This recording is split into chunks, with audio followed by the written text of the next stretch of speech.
இப்போ எங்களுடைய 4 ஆண்டு காலம் தமிழ்நாட்டிலே மறைந்து மறையாமல் மக்கள் மனித ஈங்காயிடம் படைக்கின்ற மாபெரும் தலைவர்கள், மக்களுக்காகவே தன்னை அர்ப்பணித்த புரட்சித் தலைவர் எம்ஜிஆர், ஏழை எளிய பெண்களுக்காக தன் வாழ்க்கையை அர்ப்பணித்த புரட்சித் தலைவி அம்மா அவருடைய ஆட்சியோடு 4 ஆண்டு காலம் நல்ல ஒரு பொற்கால ஆட்சி தந்த நம்முடைய மதிப்புக்கு மரியாதைக்குரிய முன்னாள் முதலமைச்சர், கழகத்துடைய பொதுச் செயலாளர், எதிர்க்கட்சி தலைவர் அண்ணன் எடப்பாடியார் ஒரு சிறப்பான நல்லாட்சி தந்தார்கள். ஏழை எளிய மக்களுக்கு நல்ல திட்டங்கள் பல தந்தார்கள். இன்றைக்கு அம்மா கொண்டு வந்த திட்டங்கள் அனைத்தையும் அண்ணன் எடப்பாடியார் அவர்கள் சிறப்பாக செயல்படுத்தினார்கள். ஆனால் இன்றைக்கு திராவிட முன்னேற்ற கழகத்துடைய ஆட்சியிலே நான் அதை செய்வேன் இதை செய்வேன் என்று கிட்டத்தட்ட 500க்கு மேற்பட்ட வாக்குறுதிகளை கொடுத்து அதில் 25 கூட நிறைவேற்ற முடியாத ஒரு ஊழல் அரசாக இன்னைக்கு விளங்கி கொண்டிருக்கின்றது.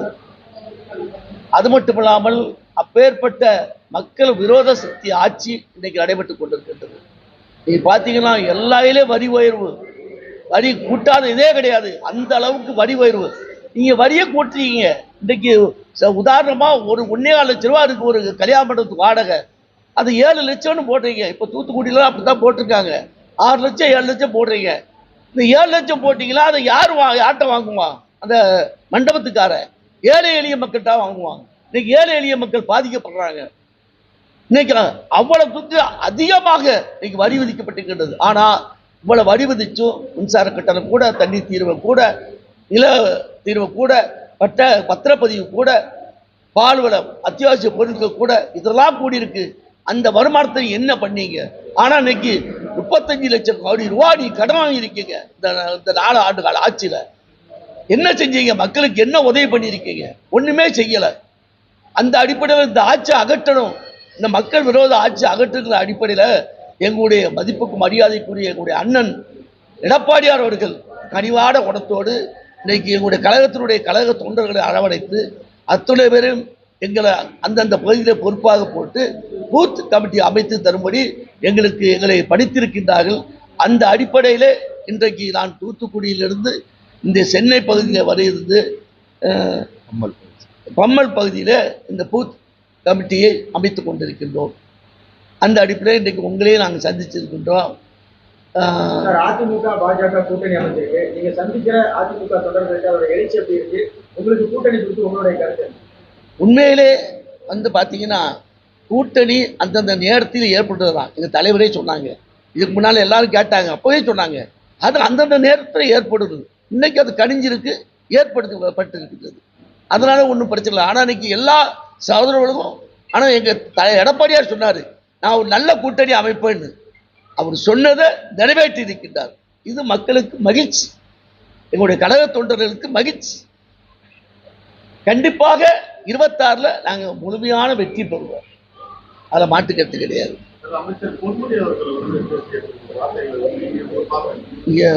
அவங்க பேசுகிற பேச்சு பார்த்தீங்கன்னா பெண்களுக்கு தெரியாது, குழந்தைகளுக்கு தெரியாது, சில வாலியப்படைய பணிகள் கூட தெரியாது. ஏன்னா தெரியவும் கூடாது.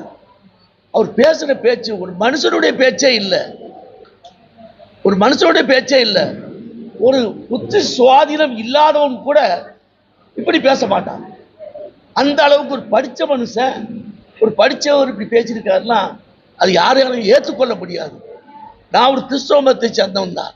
ஆனாலும் கூட இன்னைக்கு இந்த சைனவ மதத்தையும் வைணவ மதத்தையும் இவ்வளவு இழிவாக என்னங்க பட்டை போடுறதுக்கு உதாரணம் நீங்க குடிக்க. இவர் என்ன அமைச்சருங்க? வனத்துறை அமைச்சரா? வனத்துறை அமைச்சர் தானுங்க. நியாயத்துக்கு இருக்கு. ஒரு வனத்துறை அமைச்சராக இருக்கிறவரு வண்டலூர்ல வனத்துறையில் பார்த்தீங்கன்னா ஏகப்பட்ட கூண்டு இருக்கும், ஏகப்பட்ட மிருகங்கள்லாம் இருக்கும். அதை சில இடத்துல காலியாக கிடக்கும். அதுல இருக்க வேண்டிய ஆளு இவர். இந்த பேச்சுக்கு நான் வன்மையாக கண்டிக்கிறேங்க. இப்படி யாருங்க பேசுவா? இது மனுஷன் ஏத்துக்கிற பேச்சா இது? சொல்லுங்க பார்ப்போம். நான் நம்ம கனிமொழியே சொல்லியிருக்க. இன்னைக்கு அவருக்கு நம்ம கட்சி பதவி எடுத்திருக்காங்க.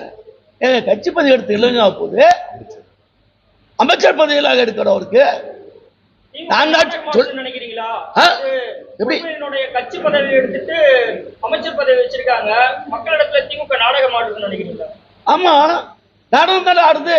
ஏங்க இவர் இப்ப நீங்க பேசுற பேச்சு ஒட்டுமொத்த இந்து சமுதாயத்துக்கே ஒரு பெரிய இழுக்குங்க. உண்டா இல்லையா?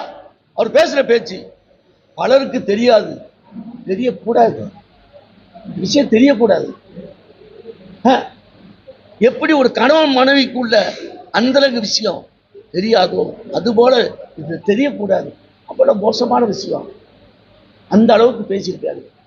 அதை வன்மையா நாங்க கண்டிக்கிறோம். உடனடியாக அவர் மந்திரி பதவியை விட்டு எடுக்கணும். அவரை சொல்ல போடா, இன்னும் சொல்ல போடா, திமுகவுடைய அடிப்படை உறுப்பினர்கள் இருந்து அவர் எடுக்கணும். அந்த கட்சி தலைவர் உத்தமராக இருந்தார். அடுத்து அவங்க எடுக்க மாட்டாங்க. ஏன்? அவங்களுக்கு தான் தெரியுமா, அவங்களுக்கு தான் வந்து எங்க அண்ணா திமுகவே கிடையாது. எங்க அனைத்து இந்திய அண்ணா திராவிட முன்னேற்ற கழகத்தில் எந்த தொண்டனும் வரலாம், கீழே இருக்கிறோம் மேலே வரலாம். அதான் அண்ணா திமுக. யாரும் வரலாம் தலைவரா, யாரும் பொறுப்புக்கு வரலாம். அங்க அப்படி கிடையாதுல்ல. விழுப்புரம்னா பொன்முடிதான், விழுப்புரம்னா பொன்முடிதான், காட்பாடிலாம் துறைமுருகன் தான், நம்ம திருச்சிலாம் நேரு தான். அப்படித்தானே வச்சிருக்காங்க. வம்சாவளி தானே, மன்னராட்சி தான் நடக்கு. கடந்த முறை பாஜக அதிமுக கூட்டணியில இருந்து எலெக்ஷன்ல சந்திச்சு அந்த தேர்தல் தோல்வியாச்சு. அப்போ வந்து பாஜக கூட இருந்ததுனாலதான் சிறுபான்மையினர் ஓட்டு கிடைக்கல அப்படின்னு சிறுபான்மையா பேசப்படும். இந்த முறை சிறுபான்மையினருடைய சப்போர்ட் எப்படி இருக்கும்? மத்திய அரசுக்கு சிறுபான்மையினருக்கு என்ன மாதிரி பண்ணிருக்கு? மாநில அரசுடைய சப்போர்ட் எப்படி இருக்கு? உங்களுடைய பார்வையில ஓட்டு எப்படி கிடைக்கும்? நானும் சிறுபான்மையினுடைய சமுதாயத்தை சேர்ந்தவங்க அடிப்படையில் நான் சொல்றேன். சிறுபான்மை மக்களை பொறுத்த வரையில் வந்து எங்களுக்கு மத்திய அரசு எங்களுக்குரிய சலுகைகளையும் எங்களுக்குரிய தேவைகளையும் அவர்கள் ஒழுங்காக செய்கின்றார்கள், செய்து கொண்டிருக்கின்றார்கள். அந்த அடிப்படையில் எங்களுக்கு எந்த இடையிலும் அவர்கள் செய்யவில்லை. ஆக அந்த அடிப்படையிலே அதனால நாங்கள் அதை வந்து பார்க்க வேண்டிய அவசியம். நல்லாட்சி தான் வேணும். என்னுடைய பரிசுத்த வேதகமத்திலே என்ன போட்டிருக்குன்னா நல்லாட்சி தரணும், நல்லாட்சி தரணும். அதைத்தான் அதனால நாங்கள் அதை பார்க்க வேண்டிய அவசியம் இல்லை. இந்த கூட்டணி எல்லாமே விரும்புகிறாங்க. நீங்க சொல்றீங்க நம்ம ஒரு நேரம் இந்திரா காந்தி அம்மா மதுரைக்கு வந்துச்சு. அப்ப இதே திராவிட முன்னேற்ற கழகத்தில் கருணாநிதி இருக்காரு, திமுகவுடைய தலைவர் கருணாநிதி இருக்கின்றார், முன்னாள் முதலமைச்சர். அப்போ வந்து அவர் அடிச்சு காயப்படுத்துறாங்க. நீங்களாம் உங்களுக்கு பார்த்துருப்பீங்க, கேள்விப்பட்டிருப்பீங்க. காயப்படுத்துறாங்க. இதை பத்தி பேப்பர் எழுதுறப்போ அவருக்கு பதில் என்ன சொன்னார் தெரியுமா? ஒரு அருவருக்கத்தக்க ஒரு பதில சொன்னார். அதே கருணாநிதி தான், அதே திமுகவுடைய தலைவர் தான் என்ன சொன்னார்னா மறுபடி நேருவின் மகளே வருக, நிலையான ஆட்சி தருகன்னு சொன்னாரு. ஞாபகம் இருக்கா உங்களுக்கு? ஏன் கூட்டணி போகலையா? நாங்க இப்ப பிஜேபி பத்தி நாங்களும் வேறோடு தப்பா பண்ணலையே. பிஜேபி கூட சேர்ந்ததுனால சிறுபான்மை ஓட்டுகளுக்கு உள்ள சொல்லியிருக்கலாம். அதுதான் எங்க தலைவர் சொல்லல, எங்களுடைய மரியாதைக்குரிய அண்ணன் எடப்பாடியார் சொல்லல, யாராவது சொல்லியிருக்கலாம். ஆனால் இங்க உங்க தலைவரே சொன்னார, இந்திரா காந்தி அம்மாவை பத்தி தப்பா சொல்லிட்டு ஏன் அடுத்தாப்புல நேரு மகளே வருகிற நிலையான ஆட்சி தருகுன்னு அவர் சொல்லலையா? அது மறந்து விட்டதா? அதிமுகவில் இருந்து பாஜகவில் இணைந்த ஒருத்தர் அடுத்த பாஜகவுக்கு தலைவராக வர போறாரு. அந்த மீட்டிங்ல தான் நம்ம கூட்டணியை சந்திக்க போறோம். இது என்ன மாதிரியான ஒரு உடன்பாடு? இது பார்த்தீங்களா, ஒரே சகோதரர்கள். அவர் எங்கிட்ட இருந்த சகோதரர் இப்போ அங்கே இருக்காரு. நாங்கள் சகோதரர் ஒன்று சேர்ந்துருக்கோம். சகோதரர் ஒன்று சேர்ந்து கை கொடுக்கும் பொழுது அந்த இடத்துல வெற்றி தானே. ஆனால் இந்த கூட்டணியை எடப்பாடி துரோகம் பண்ணிட்டாரு, தமிழ்நாட்டு மக்களுக்கே துரோகம் பண்ணிட்டாரு, ஸ்டாலின் விமர்சனம் பண்றாரு. ஸ்டாலின் சொல்லல, இந்த அம்மா கனிமொழி சொல்லுது.